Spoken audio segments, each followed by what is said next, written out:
Hi guys, welcome back to my channel. Today's video is about safety when it comes to camping and traveling in your RV. So there are all kinds of different items, but I'm going to list a few that I think should be top of mind. Number one on my list is fire extinguishers. These are something that you should have not only inside the RV for kitchen fires and maybe even a battery fire or a propane fire, but you should also have them outside of your RV for in a compartment or close at hand in case you need to fight a fire with your barbecue or the campfire or anything else that might pop up that could require a fire extinguisher. Item number two on my list is a propane auto shutoff valve.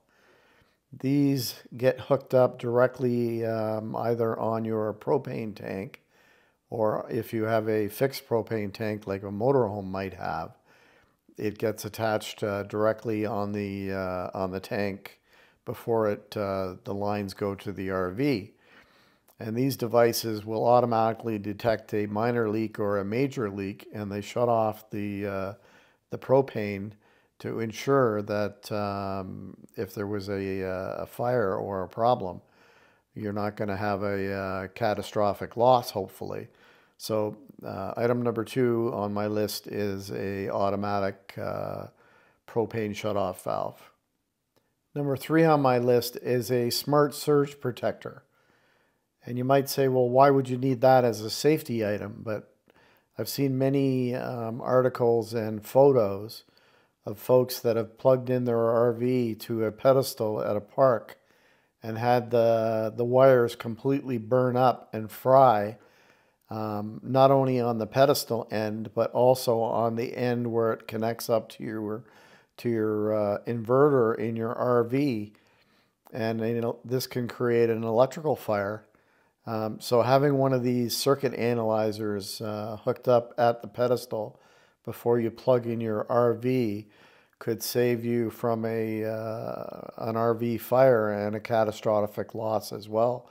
So these are the third item on my list.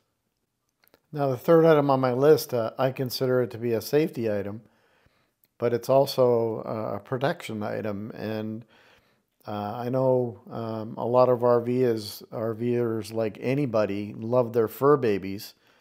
And to me, it's a safety issue if my dog can go running through the screen to get out of the RV to not only attack another person, but to get in a scrap with another animal.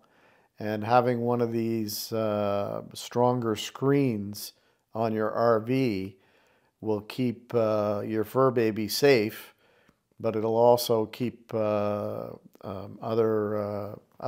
dogs and critters from maybe getting in to get at your dog. So number four is a safety screen on your RV door. The last item on my list are bug screens. These are stainless steel metal, and they go over top of the inlets and the outlets of your furnace and your hot water heater. And you could actually use them for other spots on your RV if there are vents of any sort. And you might say, well, how does this become a safety issue? But if a wasp or something got into a RV and there was a person that is affected by a wasp bite or a bee bite, this could become a big problem when you're camping out in out somewhere where there isn't medical attention available quickly. And it also will just keep any kind of bug, whether, it be beetles or anything else, out of your RV. So this is the last item on my list. Well, as always, thank you very much. Thank you very much for watching. I appreciate it. And if you haven't subscribed to my channel, please do so. That would be great. That way you know when I'm going to put out new videos on the different subjects that I follow. Hit that like button. I'd appreciate it, and it helps out my channel. And above all, thank you very much for watching, and have a wonderful day.